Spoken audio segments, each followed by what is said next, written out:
there are several different factors that could play in the situation that your PC fails to boot or it fails to turn on. This could be in the process of a BIOS update or even a Microsoft Windows update. And there could be a situation where maybe you made a critical step, or maybe you missed a critical step along the way, and now your system won't turn on, or your system just turns on and you won't get any video output, or it fails to boot into Windows, or you're even unable to do a fresh reinstall of Windows. And so in this video, we're going to highlight the journey or the return of the Mini ITX build. It's a build we did for a member here in the community, Brother Anthony, or Sparta Rules 1993. We did his build last year, which featured a Ryzen 5800X and an RTX 3060, which has 12 gigabytes of dedicated VRAM and 32 gigabytes of DDR4 memory, just to name a few of the core specs within the build. If you want to give that video a watch first, you can head down the description box below, or you can find the link in the cards later on down the road of this video. But if this is your first time to the channel and you want to learn more about building PCs and other gaming related stuff, hit the subscribe button for me down below with the notification bell enabled to receive future updates on all content, live streams, and more.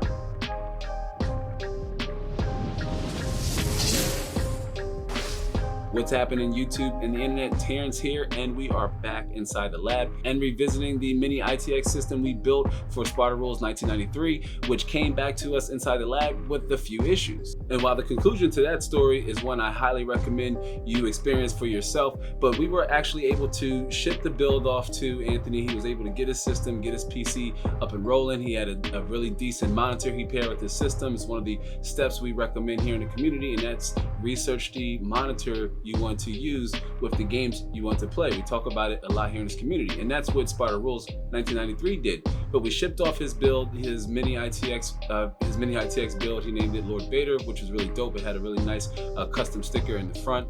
But we shipped off his PC. He enjoyed it. Everything was going well until he attempted a BIOS update. And here's where the story really takes off. After initiating said BIOS update and Windows update at the same time, Sparta Rules 1993 was met with a black screen or other weird inconsistencies with the system that was obviously showing signs of it being unstable.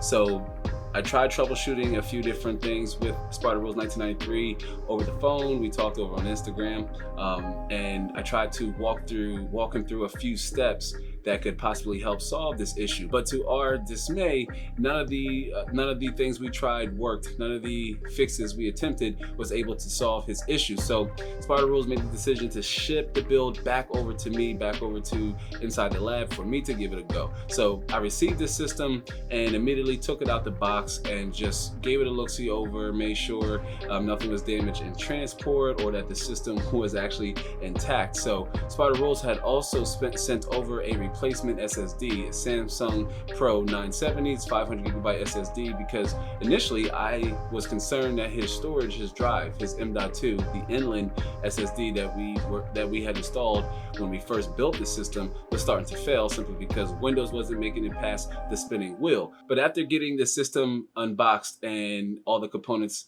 removed from the packaging, I went ahead and just plugged in the system just to see if I was able to get some of the same bugs and issues that Sparta Rules was running into, and I sure did. Or I was getting the same issue where the system wasn't posting and I wasn't getting a video signal out. None of the USB drives were recognized by the system, so the keyboard and mouse didn't light up. So I tried bridging the connectors. You can take a metal object like a screwdriver and bridge the positive and negative pins on the motherboard to reset the BIOS settings, just in case there's an issue with the BIOS and one of the settings is causing the system to not post or to not turn on.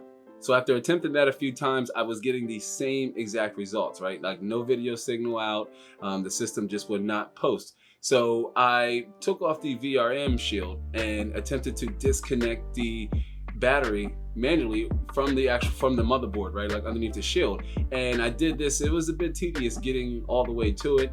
Gigabyte did not make it easy, but I attempted it as a last ditch effort to say, you know what, just to see if the motherboard is actually bricked, or can I actually reset the BIOS settings or the BIOS configuration by unplugging the battery the battery power header. So I did that, put the shield back together, assembled the motherboard, put it back inside of the system, and attempted to get a video signal out, or attempted to get a post, and nothing. Yet again, very frustrating. I chalked it up to the motherboard being bricked, talked to Sparta Rules 1993. He made the business decision of us just replacing the motherboard by RMAing it. So I packaged the motherboard up, sent it away, and Sparta Rules notifies me that it was actually damaged in transport, that when the manufacturer received the motherboard, they showed him pictures of it actually being cracked. And I was blown away by this, because I said that motherboard was in pristine shape when I shipped it off. This is very unfortunate, and the manufacturer just left it up to Sparta Rules having to take it out with the carrier. So Sparta Rules made another business decision and said, you know what, I'm just going to go ahead and replace the motherboard. I'm having issues with Gigabyte with this Mini ITX X570 board, so I'd rather just replace it with a newer model or a newer revised X570 chipset motherboard. And that led us to heading on down to Micro Center, right? We did a travel vlog, if you will. While we went down there, I didn't say what we were going down there to get, because it would have spoiled this video, but we actually went down to Micro Center and picked up the Asus ROG Strix X570 Mini ITX motherboard to replace the Gigabyte board, to eliminate any issues of there being a corrupt BIOS, or there not being the right BIOS to support the Ryzen 5000 series CPUs, which if you buy a motherboard from Micro Center, the boards come pre-flashed, so you're able to run the latest CPUs out of the box. After installing the motherboard, I plugged in the keyboard and mouse USB drives, the HDMI for video out, and at first I was able to get a BIOS, a BIOS screen. I was actually excited. I was thrilled. I was really happy that we were actually able to make some progress, and that quickly eliminated the possibility of other components being faulty or being bad. But after the initial post and attempting to repeat those process or repeat those steps again, the system would boot with a black screen, or another situation where I was unable to get a video signal out.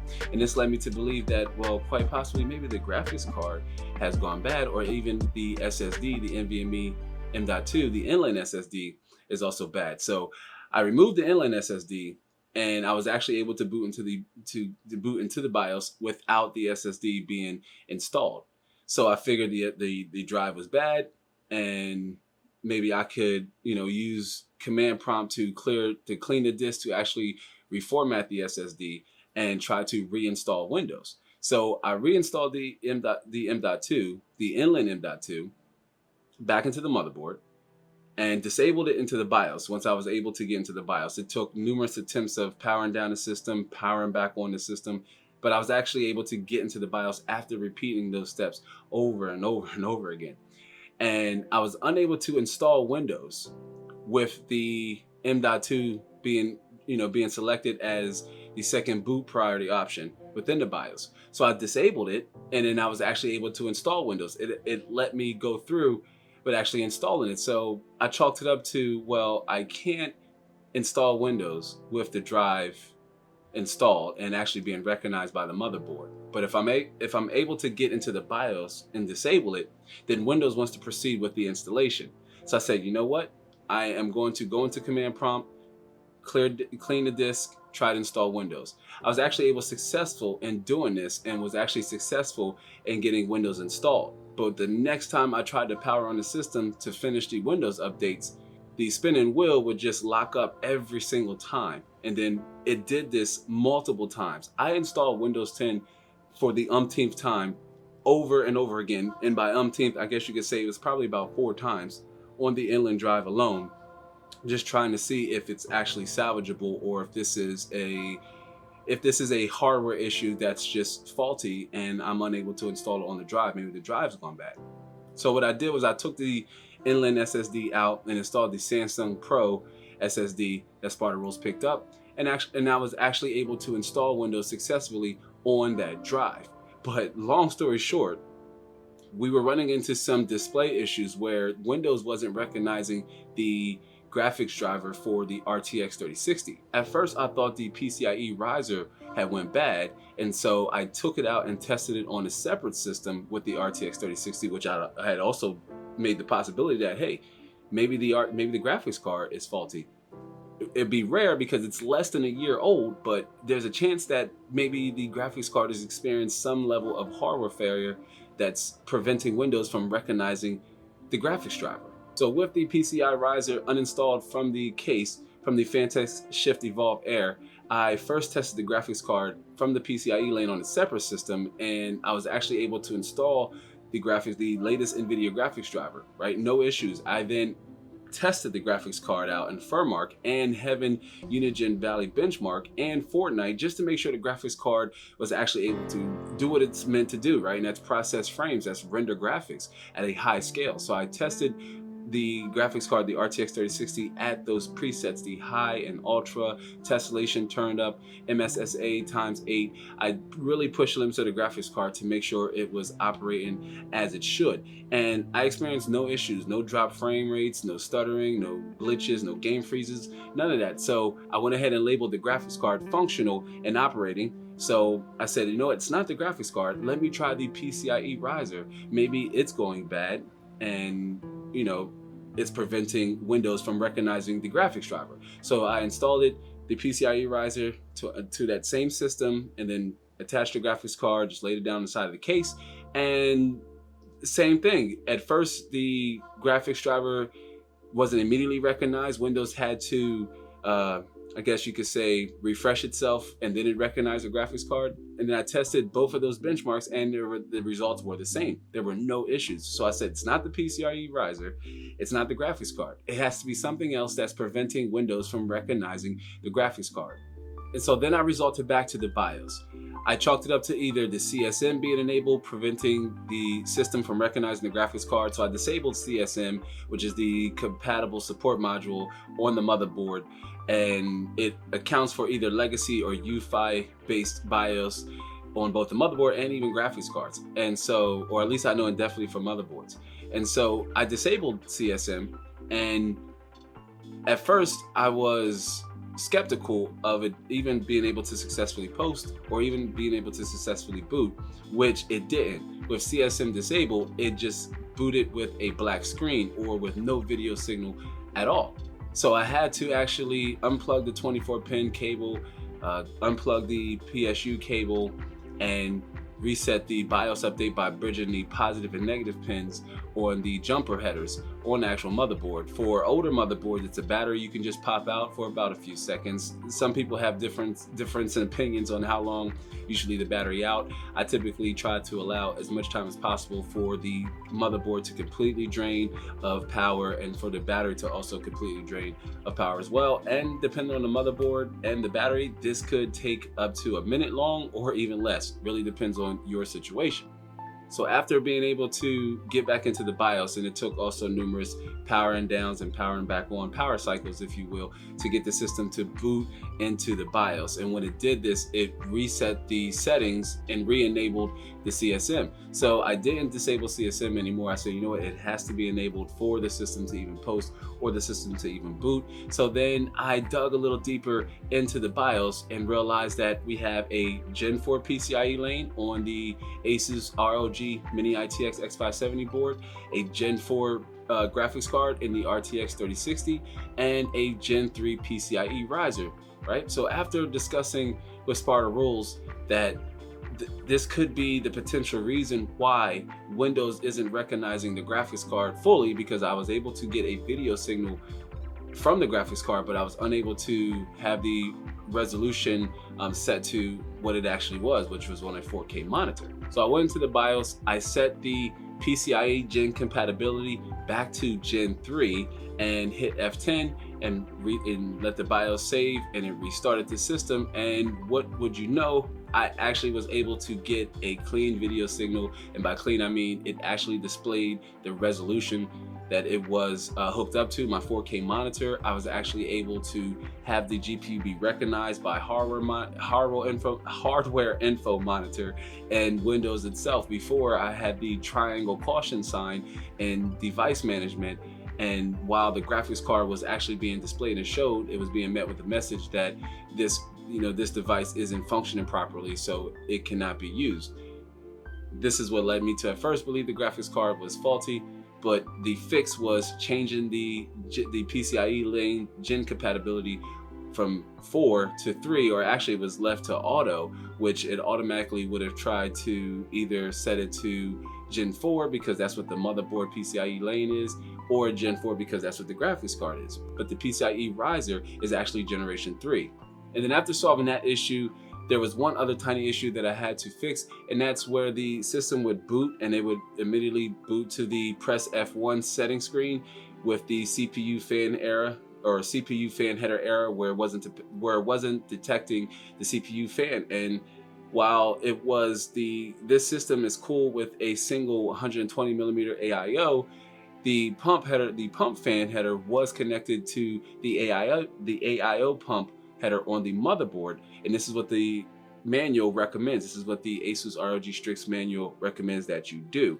But I was being met every single time with that menu screen to press F1. Once you went to the BIOS, you can immediately hit escape and press enter, save without any changes, and then it would boot into Windows. And so that issue was solved. But I said, you know what, this is something that also needs to be fixed before I can declare this system stable. So I went back underneath the hood and switched one of the headers with the CPU because it's using a fan splitter, but I unplugged one of the fan headers indirectly from the splitter and plugged it into the CPU fan header, and the system booted and it turned on without any issues. It booted directly to Windows as it should, as it was designed, and then I was actually able to declare this system stable.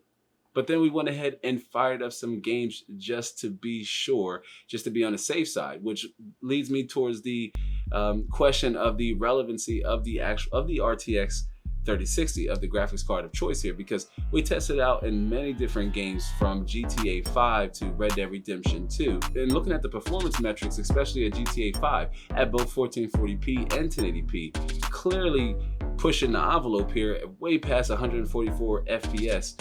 And this is extremely good if you're running a higher end or a higher refresh rate monitor like Sparta Rules was in this configuration. But even other graphically demanding games like Ghost Recon Breakpoint, with its settings turned all the way up, like maxed all the way up to ultra and beyond that in some instances, but with the graphic settings dialed all the way up, the game still ran beyond 60 FPS on average at both 1080p and both 1440p. And again, this was at max settings. And then you also look at games like Red Dead Redemption 2 at both 1440p and 1080p. Both look extremely detailed and ran extremely well at both resolutions. And this was at max settings as well. It was also pushing the envelope past 60 FPS. And so if you want to say max your games out with this graphics card, with the RTX 3060, it very much is capable of doing so. And it gives you a lot of flexibility between 1080p and 1440p. I was going to include 4K, but after checking like Ghost Recon Breakpoint, I could just see that this graphics card, the RTX 3060, is clearly not a 4K card. While it can game at 4K with its 12GB VRAM buffer, it definitely has the memory capacity to do so. It just simply isn't fast enough to keep up with some of the most graphically demanding games at that resolution. You could lower the graphics settings or use AMD's Fidelity FX technology or NVIDIA DLSS to compensate, but that's clearly up to you. It's certainly an option and one of the beauties to being a PC gamer. It also ran Call of Duty Warzone really well at 1080p and again 1440p, and this was at max settings. This is a game I don't play enough of, but really enjoy playing on a higher end system when you're really able to push the FPS limit as high as possible, and that's something you would want in a game like Call of Duty Warzone or any competitive FPS based game. Also, Overwatch, speaking of competitive based games, Overwatch ran really well at both 1080p and 1440p. I know this is a game that most players wouldn't necessarily want to max out. You want to get as much FPS as possible. You don't have to run it at max settings. But Overwatch ran really well at 1440p and 1080p. This is a game I don't play as much, but all the games ran really smooth. This was also with an XMP at 3200 megahertz. This RAM is actually rated for 3600 megahertz, but I'll leave it up to the user to push it a little bit further. I just know most Ryzen systems are fairly stable with an XMP of at least 3200 megahertz. So if you're able to run your system at 3200 megahertz, then you could say try for 34 or even 36, but the performance gain that you'll actually gain by adding the extra 400 megahertz might be minimal or not that significant to even warrant the issue of having future instability or crashes in your games. But I never panicked. I didn't panic. I just took it one day at a time, one step at a time, and tried to eliminate each component being faulty or user error, to where there was an improper BIOS setting that was causing these issues with the system, from not being able to install Windows, from not being able to properly boot and post, from not recognizing the GPU or the graphics card driver. Fam, it's been one heck of a ride, but the journey was well worth it. I've learned so much with diving into the Asus ROG Strix manual and just BIOS, and just trying to better understand the issues that cause this situation, so that I'm able to help you, those in the community, should you fall into this issue or you run into some of these same issues as well. But from the time of receiving this system has been quite a ride. It's been quite a journey. It's been literally a few weeks, as I've had other projects and just other full-time obligations that I had to tend to. But I've spent a lot of time with this system, and there were some really frustrating moments where I thought that maybe I did something wrong, right? Like, I'm only human. I make mistakes too, like other humans, we all do. But I thought that there was something maybe that I did wrong, or something that I damaged within the build process, or just, you know, breaking down the system and taking the CPU out so many times. And even then, BIOS settings aside, one could almost have thought that it's an AMD CPU. I possibly could have bent the pins in transit, or removing it, or removing the CPU cooler or the cold plate off of the CPU. It happens often. I see it from, you know, sellers who are looking to sell off a CPU, an AMD Ryzen CPU that has bent pins, and they're either honest with it or they try to mask it by not showing complete pictures of the pins on the back. But if you bend those pins, even one of them, if you bend those pins, then it's nigh impossible to bend them back in place. And even when you do, you run the risk of actually just breaking them off altogether. They're thinner than a toothpick and almost as thin as a strand of hair. And so they're easy to bend. And when this happens, this damages the CPU beyond its normal functionality. You could be able to, say, install it, turn your system on, get inside Windows, but the moment you try to initiate a CPU heavy or CPU intensive task, then the system, you know, flashes to a blue screen, or flashes to a black screen of death, blue screen of death, or black screen of death, or even a green screen of death. Or you can get wonky system instances where your system will just crash or freeze doing minute tasks like open up a web browser or opening up your files directory or your file system. None of these instances happen throughout my troubleshooting process. And when I was actually able to, say, get into the BIOS and get into an instance where I'm actually able to install Windows and get into Windows and initiate those Windows updates that are also critical and important to getting a stable system, I said, you know what? If the CPU was bad, then it would have long showed the signs of it actually not functioning properly. And even after installing the Windows update, I went ahead and installed Cinebench, and the CPU was one of the first things I tested just to make sure it was actually able to complete a Cinebench run, and what the temperatures were after doing so. Temperatures looked fine. Temperatures were within spec or normal for the CPU with an AIO. And so I said, it's not the CPU. CPU is functioning properly. I was actually able to eliminate all of the core components that was causing this issue initially. And yes, resolving these issues has taken quite a while, but we were actually able to prevent any unnecessary RMA attempts or replacing any other components that necessarily didn't have to be replaced. For example, the power supply unit or RAM. We did have to replace the motherboard because the Gigabyte board was actually bricked and unable to post. So that was one component that we weren't going to be able to get around, and one component that we had to replace.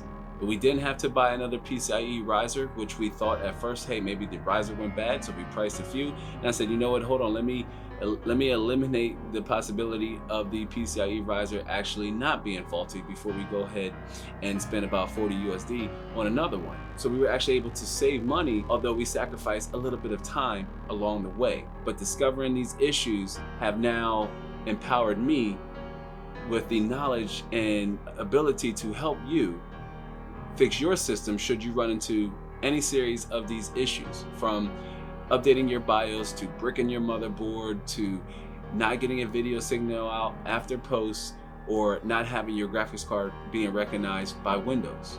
And knowing is half the battle. The rest is actually taking action and getting it done. So I'm actually glad, I'm thrilled to be able to ship this system back off the Mini ITX PC back to Sparta Rules 1993 so that they can get back into doing what they love, and that's enjoying games on their PC is what I recommend. PC gaming is the highest plateau, or the highest platform, the best way to experience video games. Video games are designed on PCs for PCs. Consoles have a purpose, but PCs have character. And to start your PC journey, watch this video here, subscribe if you're new to the community, and I'll catch you all in the next one. So until then, be easy.